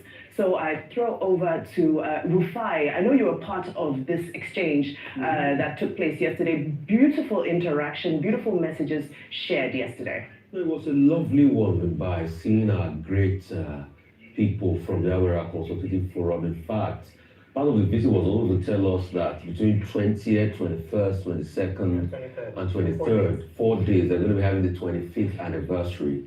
And they told us the history of how Awera Consultative Forum came about. Then it was time for Q&A. Then two people, being the elders in the room, NEB and Dr. Abati. NEB probably, the Disney family, Dr. Abati from the Rice family, and they got a chance to ask questions. And that was where they talked about it. And they made very valid points. See, my point on this has always been, let's stop the killings. You see, this argument of they are killing Christians or they are killing Muslims more than Christians, it's a pigeonhole of destruction. Because in the end, be it Christian, be it Muslim, be it Shokono worshipper, be it Ifa worshipper, be it Onisheshe, Nigerians are being killed. The greatest question we should ask is, should Nigerians be killed in their own country?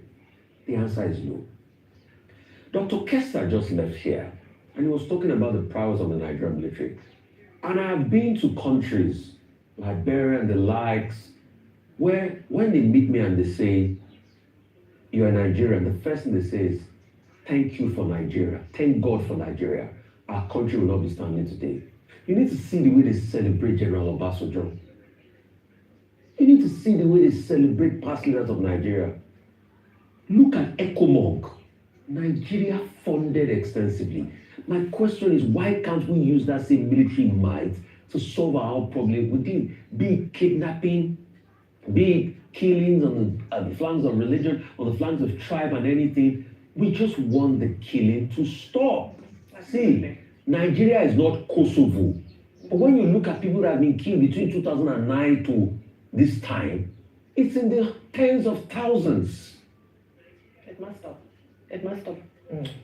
Okay, I think a number of specific points need to be made. The chairman of the Board of Trustees of the Arewa Consultative Forum, the umbrella body of leaders from the northern part of the country, and I think also the chairman of the organizing committee for the 25th anniversary that is being planned, and other members of that Board of Trustees spoke one after the other. The key points is that one, they were calling for caution.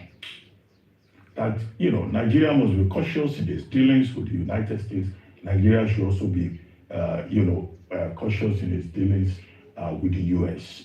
And that the people who are complaining about genocide in Nigeria, that they are wrong, that there is no genocide in the manner in which it is being described in Nigeria. I know Alhaji Dalhatu made the point that, look, Boko Haram doesn't, choose whether you are a Muslim or a Christian. That they just target people. That these are basically, in the Northeast particularly, criminals. And he gave a geographical description of the crisis in the Northeast, in the Northwest, in the North Central, and also, here. And it was on the basis of that he said, look, it looks like there are some Nigerians. Some people call them members of the opposition. Some people call them disaffected Nigerians who are going to the United States to go and demarcate their own country, to run down Nigeria, and to provoke conflict between United States and Nigeria. He said, look, those persons, they could have gone straight to the United Nations.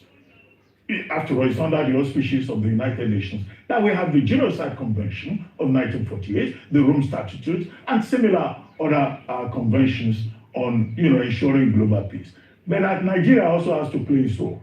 It was recommending a judicial commission of inquiry where all the aggrieved people can come and table their grievances on one side or the other for the international community to understand the nature of the conflict in Nigeria. And I think that, that was a very wise voice speaking, to the Arise and Disney team that met with the Arewa Consultative Forum yesterday. But what is important is, as I said earlier, the conciliatory tone that, the security issues are adopting, and the attempt, to address the challenges that we face. At the bottom of it, we want good governance. Yes.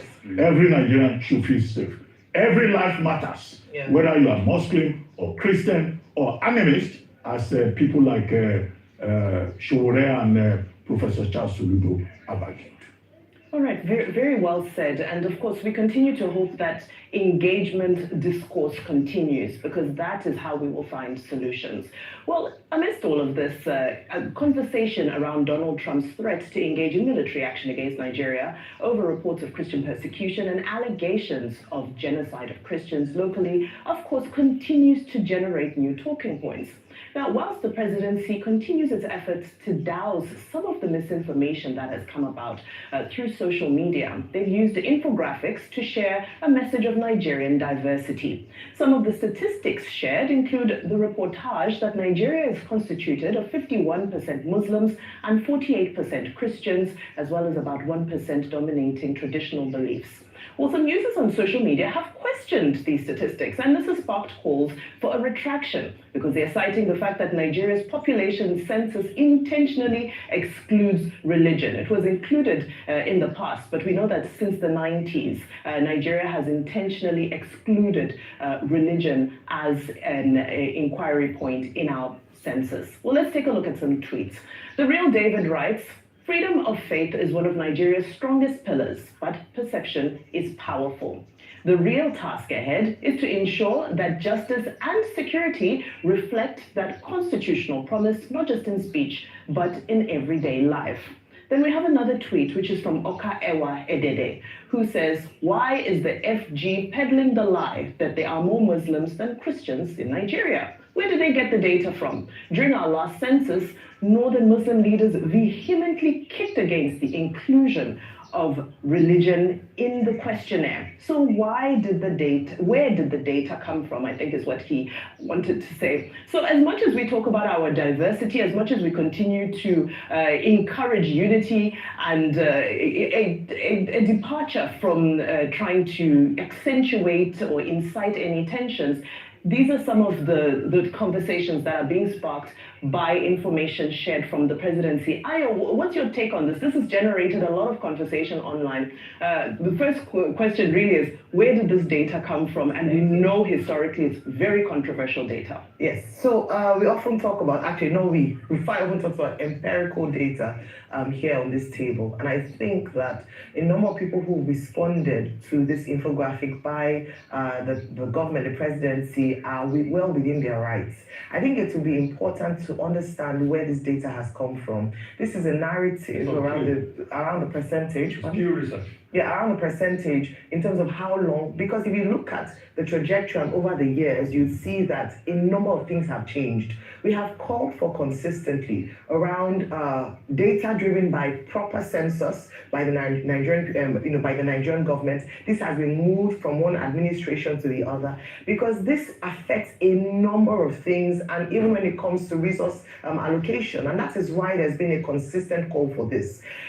The presidency has done well in providing information, because what we said in diplomatic dialogue is that with the narrative given by the United States of America, it is important to challenge their facts with our own verified fact as to the true nature of what is happening. We will not only go by, oh, this is not true, this is not true. What is the true state of things in Nigeria? What is the, when you talk about religious freedom protected by the Constitution, Section 38 was cited there. But what we've often talked about is that Nigeria has a lot of laws. It is not by a reason of the laws not being available. It is the laws being followed. If we're saying there's freedom of religion, then we must be able and ready to have some uncomfortable conversations. For instance, when we talk about Sharia law, right on this table, we've argued the fact that in some areas, in some parts of the country, even though the provisions of the Sharia law is that it's for Muslims and people who believe in that faith, it has stopped some people who don't believe in that faith. There have been a number of arguments around the fact that there are some broad, regulations that have been based on the law that affects Christians living in that area. And so when we talk about Nigeria being a secular state and we talk about things like that, it doesn't do well for the perception around religious freedom for Nigerians. So this issue with the United States has brought up some uncomfortable conversations that we must begin to have as a nation. How truly free is the freedom of religion in Nigeria? Is the government ready to do this? And finally, on the point of awareness, the National Orientation Agency, before this happened, we've been talking about how divided the nation had been, and deeply so as the years have progressed, along religious lines, along ethnic lines, and how the government must, by position and messaging, be at the forefront of bringing bringing people together. And that's why I'm really grateful that the ACF Consultation Forum spoke about that, highlighted that, and the misconceptions that a number of people have, even of the Northerners. And the only thing you think about is poverty, lack, but there's more, when it comes to the North. And so I think that more than ever, let's use this opportunity to rewrite the history of Nigeria and begin to tell the Nigerian story so that we do not allow the West to define our narrative. Absolutely. Very well said, Ayo. And like I said, when the bombs drop, unfortunately, they don't discriminate between Muslim, Christian, those who worship traditionally, and so forth. And if I'm to speak from experience, in fact, in the bombing in former Yugoslavia, even my dogs, my puppies, also died from the bombing. So nobody and no animal, nothing is left out. So this is not the answer. Violence is not the answer. Well, in a related development, Professor of International Relations Sadiq Abba at the University of Abuja accused Donald Trump's threats as being a vendetta against President Bola Tinubu for allegedly supporting the Democratic presidential candidate Kamala Harris in the last US election. Well, this is what he had to say. What the Americans are looking for in this country are something greater, their own interests. Yeah. What are those interests by your own assessment? Three things. Number one, to stop Tinubu from becoming president in 2027. Really? Yes. Because Tinubu... Are you sure on that? I can swear with my Quran. Because Tinubu was among the people that contributed money to give it to Kamala Harris for her campaign. And Trump has vengeance. He will never forgive that. Look, what Trump is coming to Nigeria to do is not about Nigerian Christians or Nigerian Muslims. It's not about Northerners or Southerners. It's why did Tinubu, through France, mobilize? It's not alone. There are a lot of international presidents, including Macron, that mobilized money for Kamala Harris because they knew if Trump became American president, there's going to be a problem for the whole world. That's the first reason. Trump is getting back at Tinubu.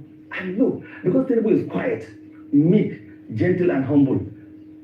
If you put your fingers into his mouth, he's not biting you. Doesn't mean that he can come and rush out over Tinubu. Tinubu can fight back. Let me that's number one.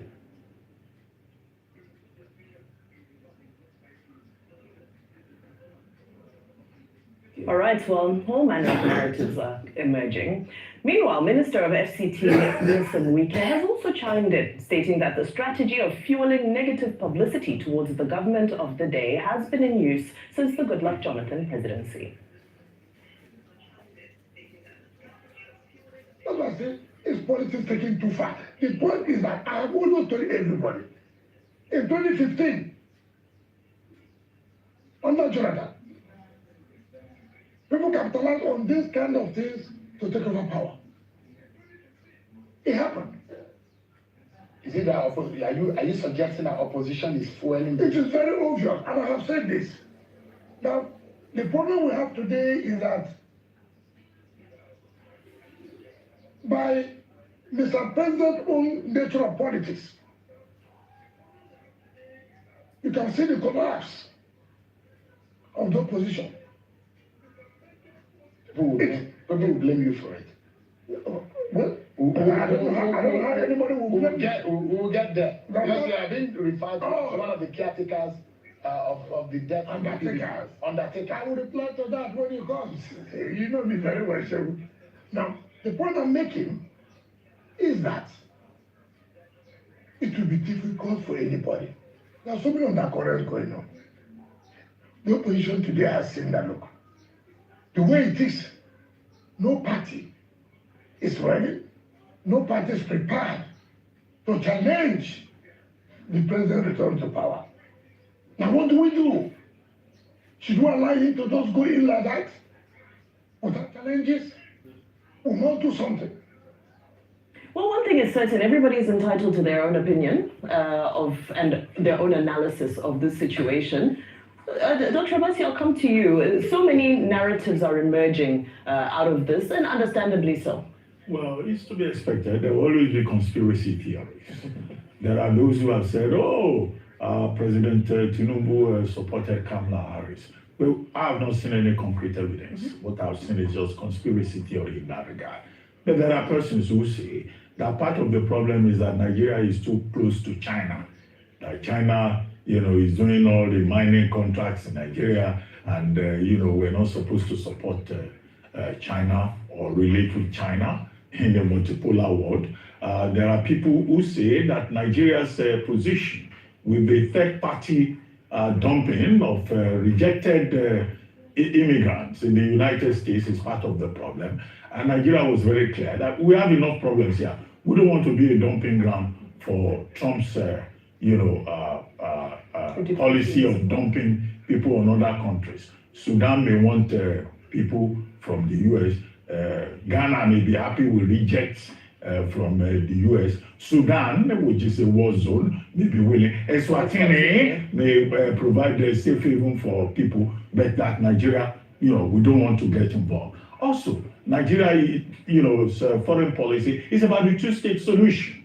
And Nigeria has been saying the people of Gaza, they deserve to be treated humanely as possible, in accordance with international customary law. Now, all of those things, there is nothing that Nigeria has done that is a violation of customary international law. But the major part of it is that, look, who appoints Donald Trump as the policeman of the world? And we have made a point about sovereignty. The security chiefs have also made the point about, sovereignty. But the Nigerian government is taking the right tone so far, conciliatory, that we welcome cooperation to deal with, security challenges, which we acknowledge. The new security chiefs say we are trying our best. That's, probably the right tone to strike, not a provocative, tone that will further escalate the situation. And we should tell all the warmongers to be careful with, provoking people. Yesterday, I was saying, Professor Bolaji Akinyemi, right early in the day, he had warned that whatever President Tinubu does as president, he should just not go and confront Donald Trump. Anyway, that's another story for another forum. And now you have Mr. Nyesom Wike, Minister of the Federal Capital Territory, in an interview with Shewon Kembaloye, saying that no, it's the opposition that is behind this. It's the opposition that do not want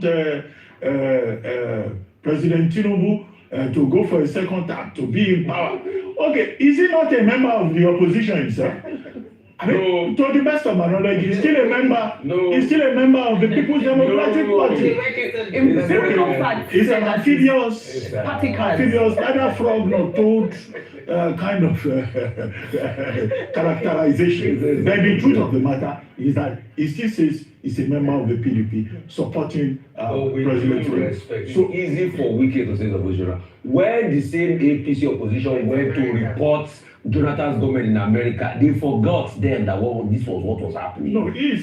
Things not happening. No. What he said is that this was how the same opposition tried to sabotage the Jonathan presidency. And I wrote my conclusion in my piece in This Day Today. That is the God of Jonathan. That is bringing about a nemesis situation. Yes. Karma, they say, is a beach, but karma can also be very interesting and can be very instructive. And that is why politicians should learn their lessons. That when you say you are playing politics today, you are allied to you today. Maybe your adversary tomorrow. Okay. That's why you must lead with a proper sense of balance and a sense of history. A sense of history. Because we said, we announced the breaking news earlier today, and that is, I think at this point, the government should have a coordinated communication approach. Yeah. If there's anyone in government, they have to be careful what they say. Let's not politicize the matter. The presidency, we got it on good authority that there will be announcements of appointments of ambassadors as early as next week.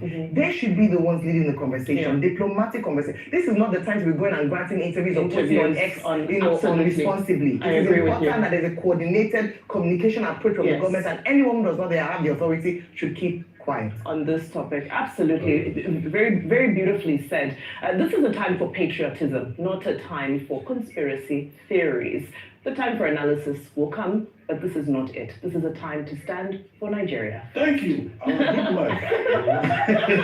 earned my passport today. You like your husband's country? Yes, I do. I love this country with my whole heart, and I do not want to see, what happens to Yugoslavia happen to this beautiful country. God forbid. God will not allow it. Now, Still on security news, troops from Nigeria's 12th Brigade engaged bandits in a firefight along the Itobe-Adumu-Ejule axis in Kogi State on November 2nd, rescuing 2 kidnapped individuals and recovering 3.8 million naira in ransom money after intelligence, as well as reports of relatives of some of the victims attempting to deliver ransom to secure their release reached them. Well, the troops acted swiftly on the information and projected a patrol to Achigili Forest to intercept the bandits.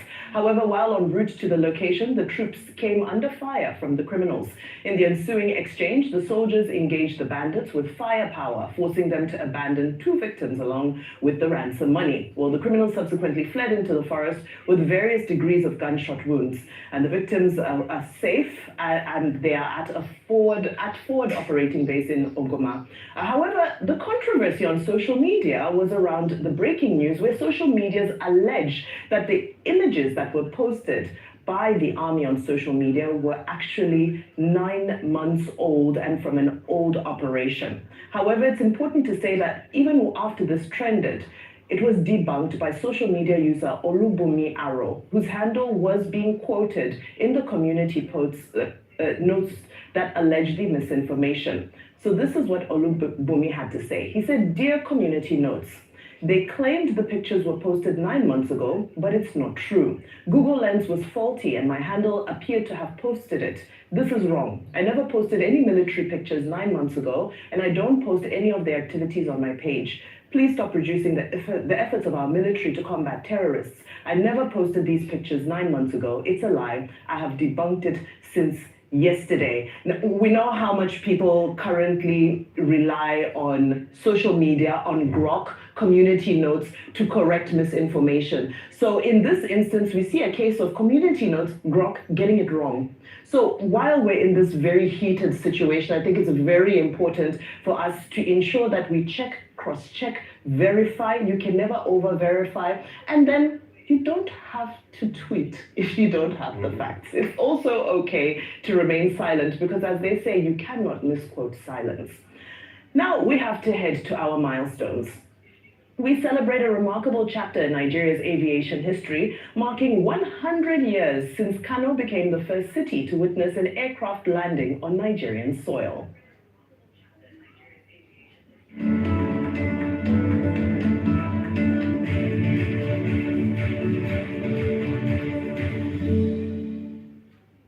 A century ago, the ancient city recorded a significant milestone when the first airplane touched down on its soil, carrying passengers from Khartoum on a mission to explore colonial air routes. The historic moment transformed Kano into a pioneer of air transportation in Nigeria. The arrival of the first airplane to Kano opened new vistas for commerce, connectivity, and development across the region. The pioneering flight laid the foundation for what would become a thriving aviation industry in Nigeria, connecting the nation to the rest of the world and facilitating trade, tourism, and cultural exchange for generations to come. Over the weekend, stakeholders in the aviation sector converged in Kano to celebrate 10 decades of air transportation, which began in the commercial capital of northern Nigeria. The advancement of development in the aviation industry has grown tremendously. But if you can see the exhibited that was in the past, at least we have come of age. It left Egypt then via Khartoum, via N'Djamena in Chad, and then to Nigeria.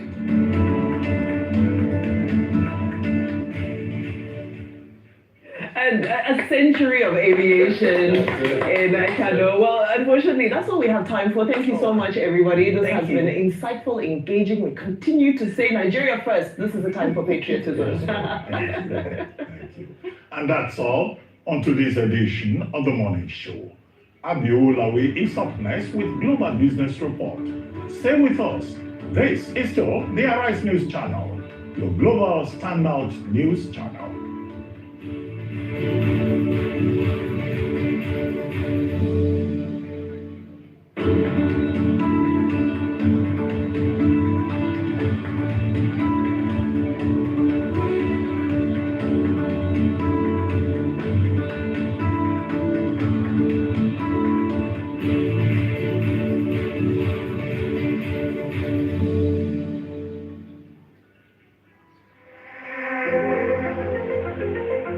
Guy,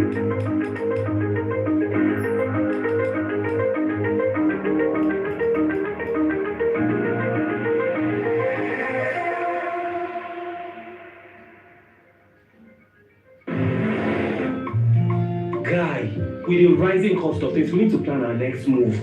Guy, I agree with you. I mean, with the money we make, we should not be struggling with our finances now. Maybe you both need better banking options. What do you know about better banking options? I recently moved my salary account to Polaris Bank, and since then, it's been a smooth ride for me. They bought over my existing loan and gave me better interest rates and repayment terms. Are you serious? Yes, as a Polaris salary account holder, I can get personal term loan, auto loan, mortgage, 50% salary advance, credit card, and more without going to the bank. Really? I've got a personal term loan already. See, here's my credit card too. How do I make the move? Simple. Open a Polaris salary account on Vault. Use salary account as your referral code. My guy, I am moving my salary account now. Get personal term loan and more with your Polaris salary account. Vault is available on Google Play Store and Apple App Store.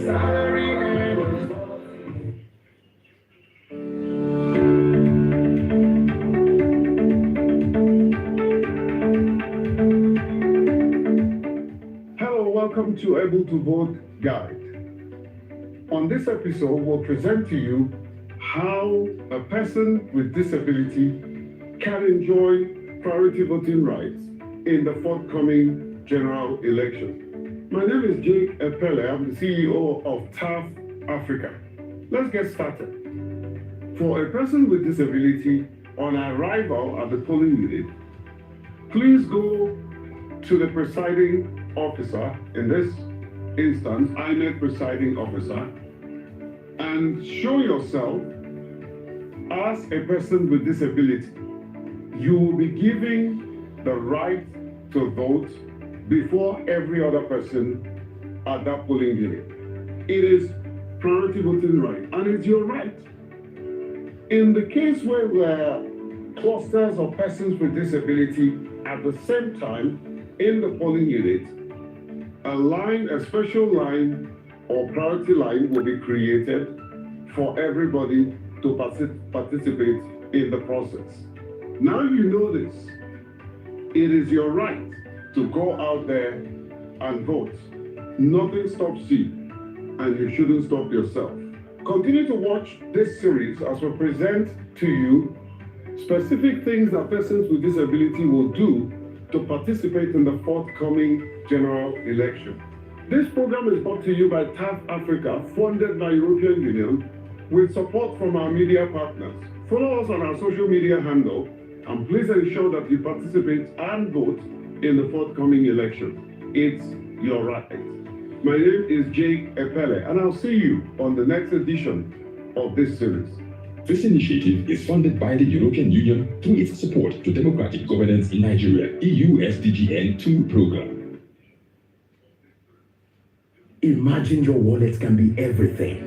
Well, almost everything your bank is to you. That's exactly what First Money Wallet is. First Money Wallet from First Bank is another smooth and seamless way to bank from your mobile phone. It doesn't matter if you have a First Bank account or not the mobile network you use. Everyone can open a First Money Wallet, and it's very easy. Your phone number is your account number. With First Money Wallet, you can send money using just a phone number, receive money, pay bills, buy airtime and data for yourself or someone else, and check balance. You don't need a bank account at all or BVN to enjoy the boundless possibilities First Money Wallet offers. All you need is a registered phone number, and you can fund your wallet easily through your First Bank account or any bank account and debit card. What's more, First Money Wallet is highly secure with fingerprint technology and PIN. And when you need cash, just walk up to any First Money agent near you to withdraw money. No smartphone, no wahala. Just dial *894*1# on any phone. So it doesn't matter if you live in the city or the remotest part of the country. With First Money Wallet, your transactions are easy, seamless, and secure. Download the First Money Wallet app now. Input your phone number and follow the prompts, or simply dial *894*1#. All money now on First Money. You first, First Bank.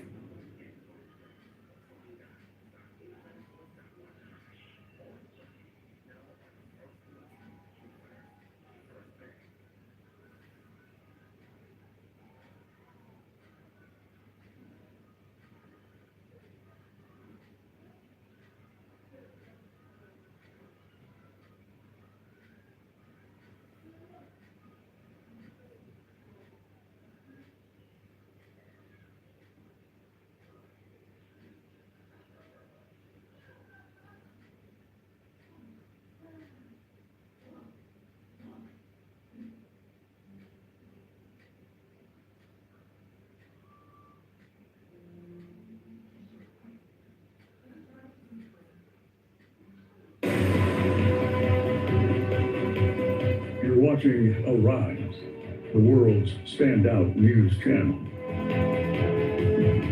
Arise News, awards, and beyond.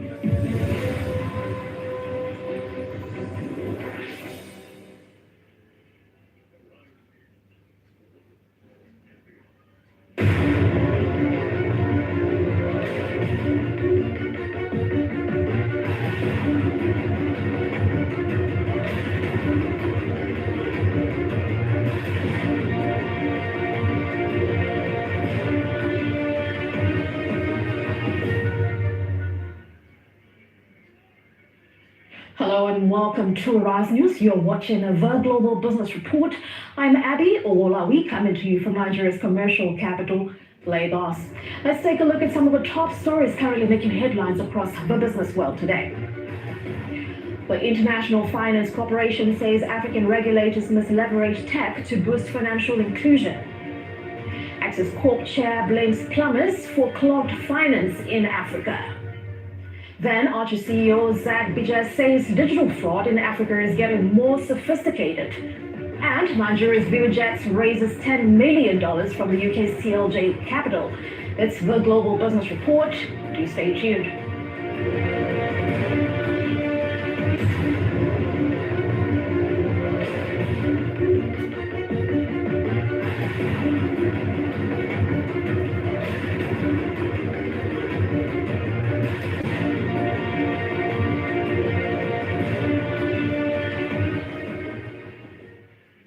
We begin with commodities as oil prices were a little changed much earlier as markets weighed OPEC Plus's decision to pause output hikes in the first quarter, even as concerns over a looming supply glut persisted. Brent crude fell by 0.52% and $64.55 a barrel by 7:17 GMT US. Now WTI crude is also down by 0.52% at $60.73 a barrel. Saudi Aramco has posted a 0.9% jump in third quarter profit, beating expectations on the back of higher production, even as oil prices remained under pressure. The world's largest oil company reported an adjusted net income of 104.92 billion Saudi riyals from the quarter, beating analysts' expectations of 98.47 billion Saudi riyals, according to an LSEG compiled consensus. Now, the results come as Aramco faces a profit squeeze amid weaker oil prices, down over 6% this year.